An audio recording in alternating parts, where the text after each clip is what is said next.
I'm also trying to reflect you and your energy, your own very, very intelligent kind of character with my own, to show dominance. I'm better at more. it's like who's more, which is kind of interesting. Oh, we will be eating like chicken. And then after that, he will like open the chicken, and after that, and then after that, he will just like notice like the strands. And what was the thing? Connective tissue and like intercostal muscles and stuff like that. It's so weird, but that's just and then randomly I would also go off like on whatever I'm thinking about. Or some random stuff I would say. Like space and experience and users and stuff like that. Okay, what is up, guys? Welcome back to 20 Minute Tea with Perby Asher. Today I'm joined with Isaac. I'm Isaac, Ash's younger brother. Hello.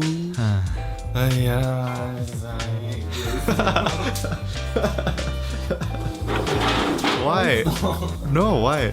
Don't just get used to it. Isaac, you really gotta do it. You don't include that. Okay, just do it again.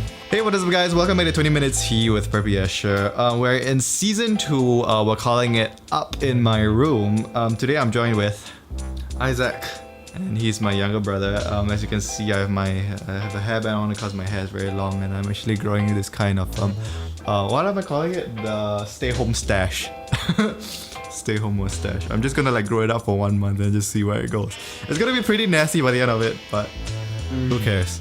In 20 minutes here, we talk about big brain stuff under 20 minutes, but obviously we're kind of really not caring about 20 minutes anymore as a time, as a frame, but who cares? We're getting interested in the conversation, and that's all that counts. In 20 minutes, we talk about big brain stuff under 20 minutes under the topics of adulting, where we talk about transitioning from teenhood to adult, and designing, which is passion and design.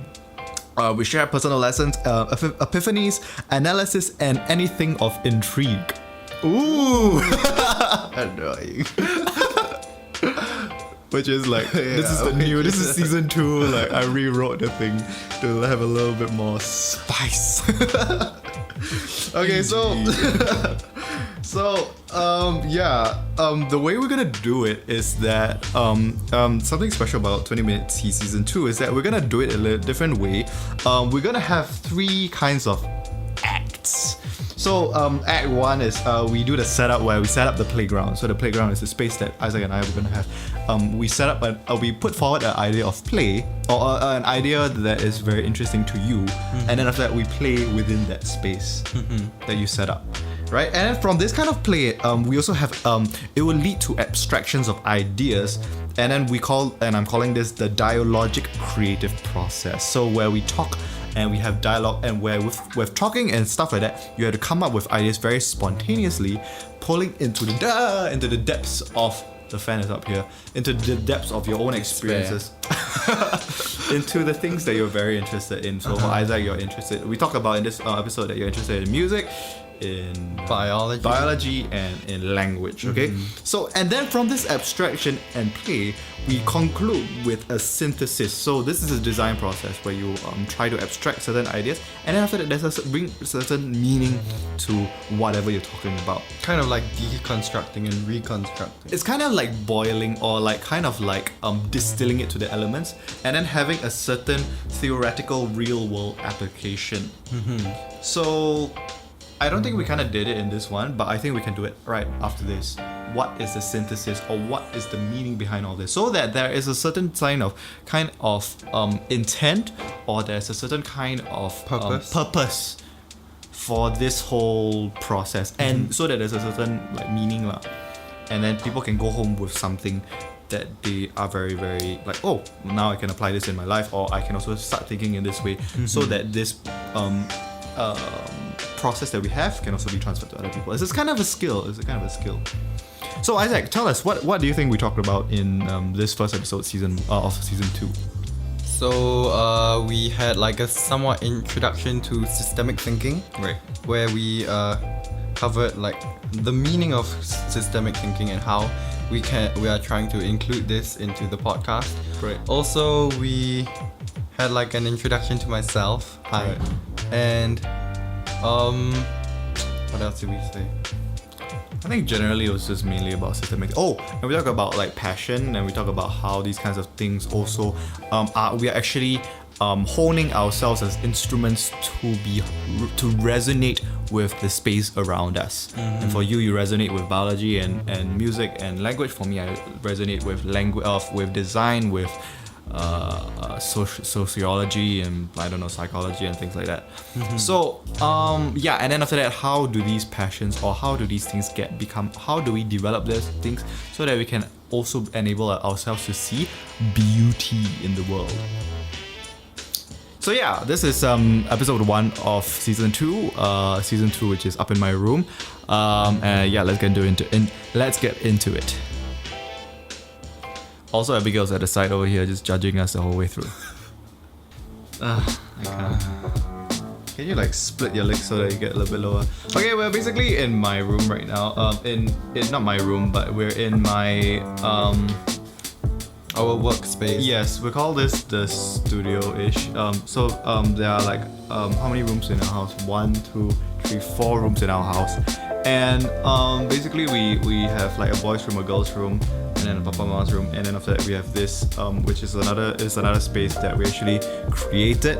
Okay, as you can see, I have a hairband on, and like I have a hoodie on, and like Adit has a hoodie on, and like I have this thing going on which is like a beard. Oh my god, beard thingy. It's pretty Nasty. But we're doing. It's kind of weird because obviously we're doing this in quarantine. The circuit breaker. Okay, so circuit breaker, we're doing this thing. I guess what we want to do is we just want to keep the energy of creation like always up very high, right? And also we want to just keep making stuff. So that's kind of the whole intention of this thing. So at this point of time, I think I also want to say that season 2 is going to be very different.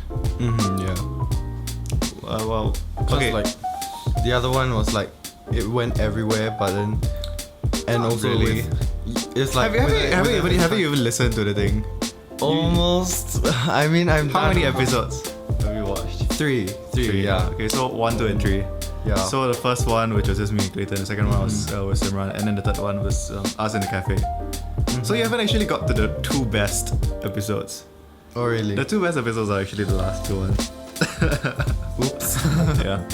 Anyways, yeah. So Abigail, have you listened to all of them? Yes, Abigail over here has listened to all of them. Good job. Yes, thank you Abigail for listening to all of them. You're one of the faithful 20 people who listens to it. Yeah, so at this moment of time, I think I want to ask Isaac, maybe how about you introduce yourself? Okay, I'll ask you some questions. Okay, Isaac, how are we related? Okay, so Asher and I are brothers, and I'm 17, he's 20. Yeah, I'm 20. Yeah, so 3 years. 3 years apart. You're born in 2003, I'm born in 2000. Alright? So, obviously you're taller than me. And okay, so how many okay, let's kind of paint a little bit of a bigger picture of like how many people there are in our family. Okay, so there are 9 people living in this house. 7 kids, 2 parents. Yeah, and I am the third, Asher's the first. So and if you guys want to know, it's like boy, girl, boy, girl, girl. If you want to hear that again, it's boy, girl, girl. So it's Asher, Abigail, Isaac, Isaiah, Magdalena, Michaela, and Megan. Ta-da! Papa, Mama. Yeah, okay, this is kind of my house now, so yeah. And it's a very cool thing because like I find like having this circuit breaker kind of situation is kind of like bringing me back to my homeschooling days where I was just like at home all the time. Yeah. And for me, I also find it kind of weird because like I've been out of the house for kind of like 2 or 3, better part of like 2 or 3 years. Yeah. Is it 3 years? How many years? 2018, right? 2018 I went to Bali. Okay, so it's 2 years. 2.5. 2.5, maybe about 2.5. Yeah, so I have already been like outside and like kind of like now it's also like a kind of a period where I'm also readjusting back to the home environment and like having all that kind of thing. Okay, but less about me, more about you. Okay, so I'm a so you are a very very passionate individual, and the thing about our home is that we have this system, or we introduced this kind of program into our home called homeschooling. Okay, where all of us like I said just now, being at home, kind of describe how would you describe homeschooling to like just a casual person, or what are some common perceptions of homeschoolers? I think like a big key factor of homeschooling would be the freedom that it gives you, Right, because like you have like a lot of flexibility. I mean, depending on how you choose to do it, but there's like a certain amount of flexibility that you have in homeschooling. Right. Yeah, so like one key factor, I think like a trait that you would find is like Individuals tend to be able to discover their own passions. Some individuals like, but I also think there was also quite a few kind of factors that had to be in place. I'm sorry, I just had my lunch. So there has to be certain kind of factors that are in place to also kind of create these kinds of individuals who are also very passionate. So maybe at this point of passion, could you tell us a little bit about yourself? Like, what are some kind of things that you actually currently pursue, or like what are some like crazy things that you were like very, very crazy after, or like passionate about like in the past? Yeah, so I've had many passions, I would say. Like one overarching one would be biology, because I'm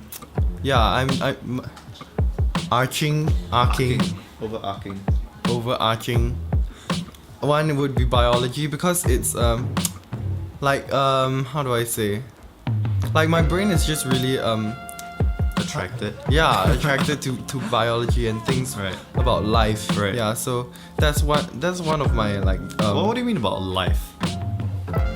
like biology is like science of life, so there's something about it that like, okay, so like I'm very attracted to, like maybe like plants, like animals. Yes, exactly. So if you want to know something about Isaac, he does this thing. He used to help out as this vet before the coronavirus thing. Yeah.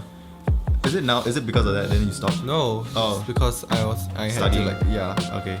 So Yeah. Isaac is currently studying for his O levels. His private O levels, like kind of like why I did. Like not all homeschoolers do this kind of thing, but for our family, we seem to be doing that. Like after you like do most of like your homeschooling and with the other curriculum, then after that we change to like the public one. At least for me and you. Yeah, for both of us, we are choosing a private O levels route to get into a poly of our, or a course of our own choice. For me, it was special design. For you, it's gonna be, I mean, something I'm along the aiming line of, for something medical. right? Yeah. Right. In which school or? In TP or SP. Right. Yeah. What's the name of the course? Medical biotech. Yeah. So yeah, as you can see, it's very, very different and from the both of us, and which I find is also very, very interesting. Because something that we have in our home is that we have this thing where maybe more specifically for Isaac and Asher, is that like when we are doing like, or when we're interacting in the living room, when we're not doing our work, or like we're not like doing our thing, Isaac will just like randomly spout certain facts about like biology, or like certain things that he learns, and then after that, like, I don't know, out of the blue you'll start talking about like, oh, we'll be eating like chicken, and then after that then he will like open the chicken, and after that and then after that he will just like notice like the strands and what was the thing, connective tissue and like intercostal muscles and stuff like it's that. so weird, but that's just, and then randomly I would also go off like on whatever I'm thinking about. Some random stuff I would say, like space and experience and users and stuff like that. Yeah. So yeah, and that's kind of like our house, because there's this kind of environment that we have in our home that has been created by my parents, that we just kind of like always have this mindset to always just share whatever we learn, and learn and to share. Right. And it's quite also interesting, because when you also have a certain passion, you just generally want to share it. It's very, very different from the public school system, where from my observation, it is more of like generally you take care of yourself. The individual because it's your own grades. Right, so if everybody's always looking after their own selves and like always looking to get like the best score, because if you help somebody else, then after that some kinds of systems are created in such a way that when you help somebody else, then after that you will also lose out lah. So you generally just keep everything to yourself. Whatever tips and tricks, you just keep it to yourself, only for your closer friends, and after that you open up to them and like share it with like whatever stuff we have. So, but for our own home, we're all at different levels, and it's such a wide spectrum. But what is the common denominator is that we all love to learn. It's because of the environment that Papa and Mama have created with for us. Like for example, Mommy is a kind of is a lady that also educates by example. Like being a passionate learner, self-directed learner. So like for example, what does Mommy do? Like baking, Right, maybe. right. Like when she was baking last time, then she would like say, you help by watching. Right. So yeah, that's like, and we learned a lot. And Right. From Also just watching. pattern the way we also learn whatever we like to learn. So for her, she liked baking, or she liked doing wedding cakes and stuff like that. And then after that, for us, for you love doing biology. So when Isaac, you got into your potting phase. Yeah, like plants and stuff. Right. Okay. So where I'm trying to go with this is that I'm just trying to paint a bigger picture for you guys to kind of see like where we come from, because both of us, we know each other very well. Yeah. But nobody else knows that. Okay. So I'm trying to get them to see that we're both very, like, in our family, this is kind of like the way we do things. And like I also want to really share some of these kinds of lessons that we learn. So the point, or like the kind of direction where I'm going with this, is that I want to introduce this idea of systemic thinking. Isaac, share with us what systemic thinking is about, because systemic thinking is going to be the kind of like the big overarching philosophy, or like the overarching theme, not theme, but kind of like way we're going to process the kinds of things that we're going to be talking about. Okay. Right. So describe to us this systemic thinking, for at least for this whole season. Okay. Of like 4 episodes. So we came across this term systemic thinking when our family was watching a documentary about Leonardo da Vinci. So obviously he was a polymath, meaning that he was someone who was really skilled in many different fields of life, like mathematics or geometry or biology, anatomy, and physics, and many stuff, and philosophy. Yeah, so something that we noticed, that they mentioned, was about this thing called systemic thinking, where he will combine many different ideas from these many fields, these niches, and this would create like a really huge and like homogeneous, like, how do you say? He would really build the whole idea in a very, very three-dimensional way, where you start to see the object of the topic that he's trying to uncover, or trying to really unpack in a very, very three-dimensional manner, from like one perspective of science, one perspective of art, one perspective of design, one perspective of engineering. So then after that, he will also be able to really see certain patterns and juxtaposition between the fields. Like parallels between these fields. Yeah, so one example that was given was the example of turbulence. Right. And so Leonardo da Vinci, when he was young, his playground would be the river. Right. And there he will see certain patterns of how the fluid He was flow. very, very fascinated by water. Yeah. Right. And like certain eddies, and how like the water would flow. Right. And he used the parallel, like the logic of turbulence. Right.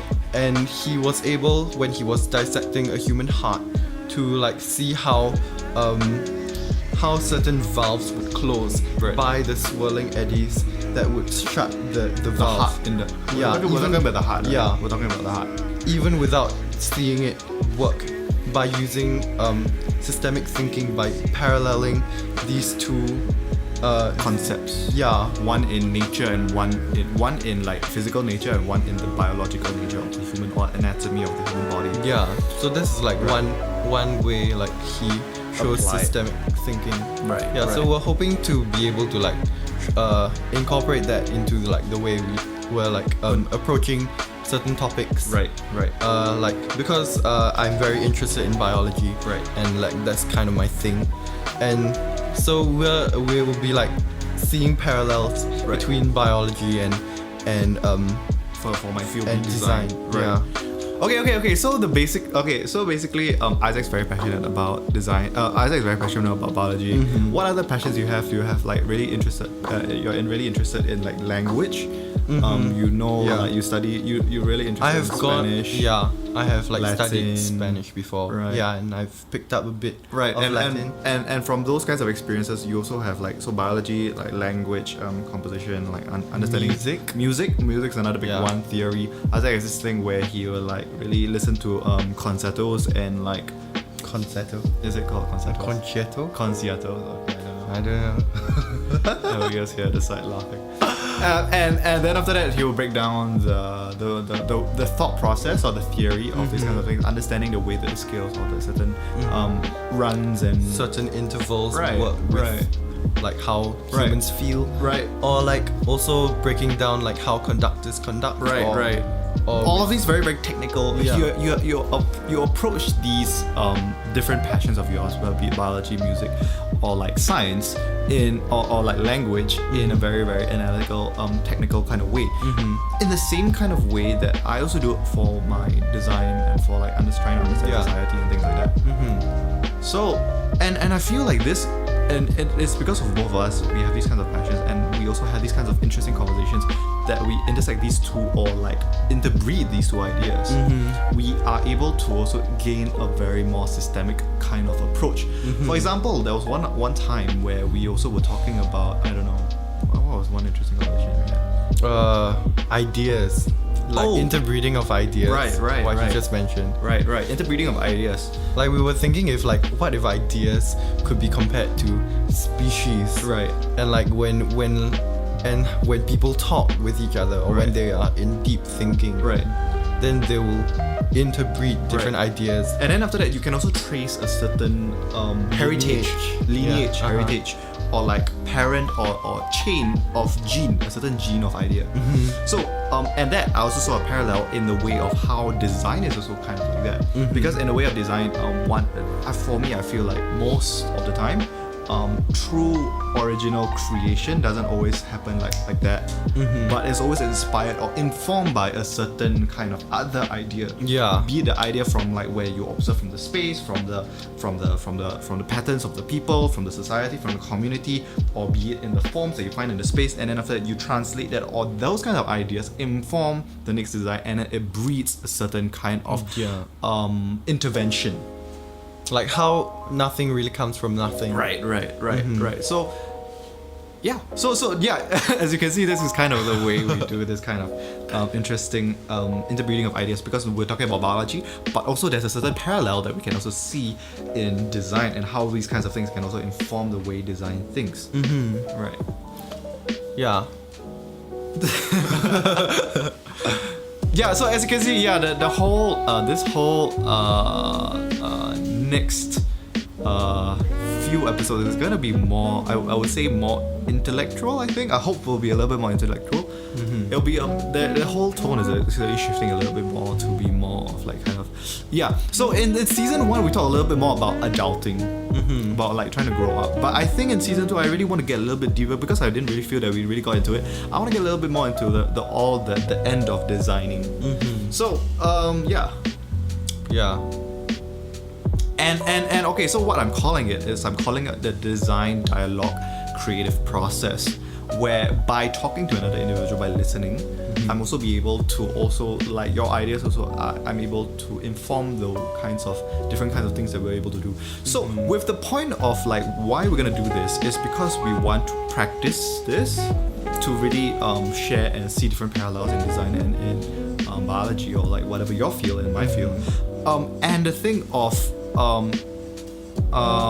the design dialogue process, creative process, is also something that I believe anybody and everybody also can pick up when you actually see that anybody you can just listen or have a conversation with somebody else and see certain parallels. And I think it's a skill that people can learn.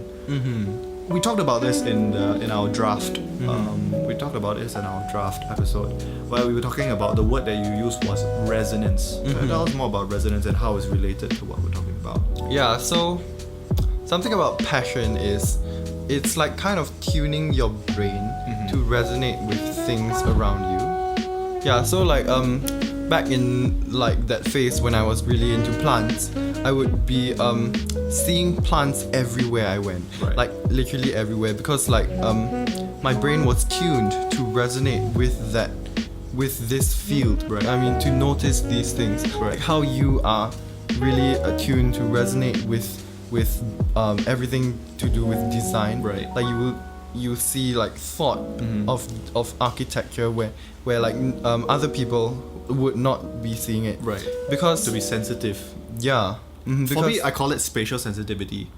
Right. To really be very sensitive to the light, to the sound, and stuff like that. So like how the word resonate actually means to vibrate with a certain sound. Like when, for example, like a glass cup, like when people, you can hit the glass cup and there's this frequency that the pitch that it would sound, and then if you sing it loud enough that on that frequency, that pitch, it would actually resonate so much until it can crack. Right. Yeah, so that's what I mean by resonate, by like He's drawing, as you can see, right, he's drawing ideas or thoughts that he has, experiences that he actually got from his music end of Isaac. yeah, so that's kind of like the passion would be the sound, and then like everything around you would be the resonator. Right, that right. like kind of resonates with you. One thing that I'm also like seeing a parallel in, or I just noticed, is that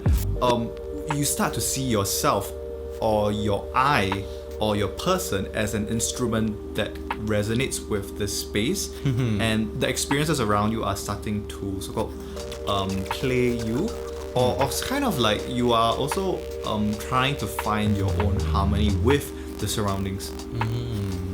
Which is kind of us. What is the similarity in both of us as brothers is that we are both looking for beauty. For you, it's in the beauty of design. I was saying design, but biology and kind of music and kind of theory and these kind of things, right? And then for me, I'm looking for beauty in things that are visual and things that are very, very interestingly planned out, things that are designed. How were the intentions manifest in the form? Things like that. So, and it all just depends on, we are seeing two different types of beauty is because of our two different types of eyes, the two different types of lenses, the two different types of beings that we have tuned ourselves to become. The passions that we experience, the experiences that we have that really have shaped us as individuals to really resonate with different types of beauty. So I think the point of today's podcast is like, hey, like why let's encourage everybody to really have this kind of like, everybody has passion. And how do you find passion? I think that's one thing that we can really explore in this season.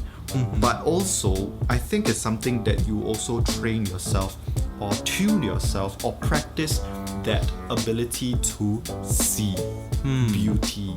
Okay. Yeah. So like, wait, actually, never mind. It's not really. Right. Yeah. I don't know. Isaac is still trying to like figure out this whole like podcasting thingy. What do you think, Abigail? What do you think he's doing? Much better than I would do. Yeah. Which is very interesting because what I really want to have in this kind of sessions is that like you just be yourself. Isaac, you was just saying like yesterday, is like after the whole thing, you were like, it feels so nerdy. But then like that's us, you know. Yeah, exactly. It's us, and when you start to appreciate your own like character, I feel like there's so many things that we can also benefit other people with these kinds of thought. Yeah. I think we're kind of like planning. We're not saying everything that we said yesterday. Yeah. But in a sense, I feel like it's also coming out much clearer, right? Because it's been like pre-digested. It's like those birds that like they eat And they regurgitate it for the chicks. Yeah. Let's give a little bit of background. Why did we even want to do this, or what was that day that we also like said, hey, let's do it? So like the podcast was already going on, and then like it was like a Sunday or something. We were hanging clothes. Yeah, we were hanging clothes, and then like we were just having this really weird gnarly conversation Gnarly. Why you describe it as gnarly? because it went like everywhere, and it was like Okay. Basically, in short, we had this. We were just like having a chit chat, and then after that, we just had one of those moments. Yeah, which is what we're really trying to do. We're trying to create those moments where these two fields intersect. So this whole podcast kind of thing is not just for you guys, but it's also for us to generate events and explosions and like we are okay. How I because we're describe- trying to like recreate like many conversations that we've had. No, over we're the not years. gonna recreate. We're not gonna recreate. Or like have new ones. Right. Because we've had many of these like when we're traveling Right. on the train and Right. then we'll just be like talking a lot. And Right. a lot. Yeah, so In a very, very and now we're theoretical kind of recording. way. Right. Yeah. And one thing that we can also do is one thing that the way I also described it is kind of like we're two very, very volatile kind of elements. Haha. Okay. And then Yeah. over there, when you combine it, after that, there will be a very explosive kind of reaction. And with that reaction, it's also very, very spectacular. So, and we're trying to also recreate this within the space of the audio and visual podcast. Yeah. Because I feel like there's some really interesting ideas that we can also explore. And we'll also use it as a design thinking process. Process. Okay, at this point of the podcast, let's have a little bit of synthesis. Let's try to bring a little bit of meaning to why we're talking about this. We did say why we want to do systemic thinking is because we want to generate new ideas or see different interesting juxtaposition. Also because it's like a really important skill that is like becoming more important now. And because relevant. there are more problems that need to be solved with systemic thinking where people think in such ways that they'll take solutions from one field and apply it to others. Right. Yeah. For example, like climate change and all these kinds of things, where now we are also looking at how are the impact of designers and how do they make certain decisions in the construction process or like certain decisions in the design process. How will they also play a big role in the long run in terms of nature and the world around us? Yeah. Right. So these kinds of things. So basically taking tools from one place and using it in other places. And it's not, and it's actually two part because you are honing your own passion, but at the same time you're also honing your own ability to or your skill to be able to see the parallels. The parallels. Okay, so about passion, passion is would you say it is something that you practice? And that only comes after a period of time of play. How do you find passion? Is by playing and trying everything. Or you try this, you try that, you try everything. You even do like macrame, you even do like certain sort of crafting, right? Yeah. But then if in this process of play you actually discover that you like this, you don't like this, then you just follow what you like. And then after that, from there, and then you just build that passion and hone that skill and that sight. So yeah, that's how you find passion. In short, we can get into a deeper kind of conversation of how that is developed, but I guess that's an episode for another time. Alright? Okay, so yeah, I guess that's we can end off the podcast over here. Do share your thoughts in the comments and or DM me. Obviously none of you guys do that, but I don't know if you're interested in any of the topics that we talked about, just say like, but never mind. Anyway, share, like, and subscribe to the Preppy Show on Instagram, Spotify, and YouTube. Tune in every Tuesday for new episodes, full hearts, big brains, and warm cuddles. So yeah. No, you have to say it. They can't hear you. Oh yeah, bye. Bye.